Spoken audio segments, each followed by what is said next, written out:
للمصطفى نويت ما يجدد سنة الخراء وإني أحمد. macha allah jërë ngeen jëf ba tey mbokk yi comme niñ leen ko waxee ñi ngi ak Serigne Cheikh Cissé mu doon koo xamante ni kenn dootu ko présenté ti ci kër Serigne Amsatou Mbacké moom Serigne Chouaïbou. sëñ Cheikh mu mel ni tey jii xol yi sedd na bu baax ci suñu jàmbaar ji liggéey bu rëy bi nga xamante ni amalaat na ko fii ci kër mbokkam mi di kër Serigne Alhaaji Mbacké lu ñàkk ngeen am ci ay jàngat yoo xamante ne tey jii am ngeen ko waaye liñ ci gën a seetlu tey mu mel ni Ahlu Xasida rawatina ñu nekk fii ci biir Touba kenn desul sëñ Cheikh. waaw ñi ngi siyaar bu baax di santaat Serigne Touba bu baax a baax a baax ndax lii loo xamante ne lu ñu namoon la ndaxte diir bi nga xamante ne ci la xew-xew yi am daanaka mbokk taalibe yëpp kenn ku ci nekk da ngaa doxuñu woon fenn ñu namoon ko loolu tey jii bu sëriñ bi wootee santaat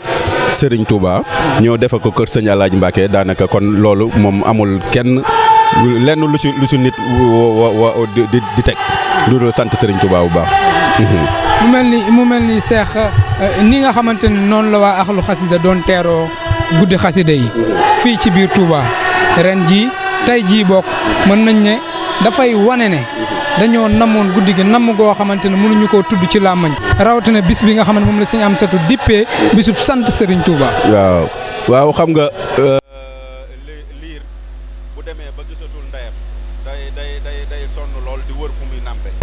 bu demee ba bañ ne ko ba ween bi ba ndeyam raxas ween bi ba mu set ni ko kaay nam boo xoolee bis yi nga xamante ne moom lañ daan taxaw ci guddi xasida yi boo xoolee tey daa gën a dal ndax nit ñi niñ namme woon toogandoo jàng benn barab kon loolu daal ñu ngi koy santewaat Serigne Touba bu baax a baax a baax. jërëjëf Serigne Cheikh. ak sa jërëjëf.